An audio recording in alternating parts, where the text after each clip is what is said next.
So if the seller sends silver blue, not blue that the buyer asked for, and there is a week left to deliver under the sales contract, the seller can deliver the blue paint without legal consequences, and the buyer cannot refuse, even though the buyer can demand perfection.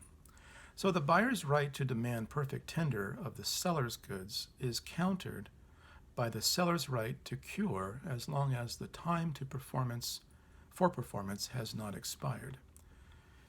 Another possibility is that the buyer has accepted less than perfect tender in the past. The history would give the seller the right to cure as well. And in that matter, the seller has a reasonable basis to expect that the buyer would accept less than perfect tender. So most importantly, these new rules permit the parties to continue working together to move the contract forward and avoid going to court. The UCC's rule here seeks, again, as we discussed with our theme songs, to move commerce along. For the remainder of this chapter and slides, the information is rather clear. There's no need for a lecture from me.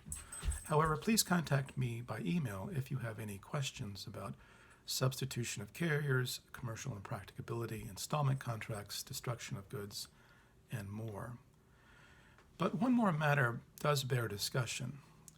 As we said, a buyer can demand perfect tender from the seller, but the seller has the right to cure the performance. The buyer must be careful in its decision to accept or reject the goods. This means that the buyer must inspect the goods. The buyer should make sure that their inspection is thorough. So if you don't thoroughly inspect, but you accept, you waive any problems with the goods. If later you discover there is a substantial nonconformity, you have very little to no rights for the most part, for your inspection and acceptance waived any deficiencies. However, there are certain cases which the UCC allows you to revoke or claw back your acceptance. Consider it like bringing the inspection back to where you started. And on slide 17, you must then notify the seller that there was a breach, but you can revoke your acceptance if there's been a substantial nonconformity, not a small nonconformity.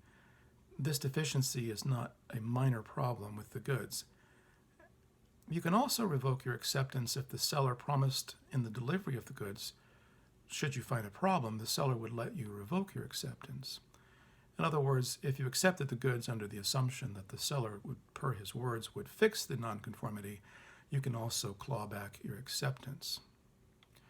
My advice is always have the seller agree to this condition, such as conditional acceptance.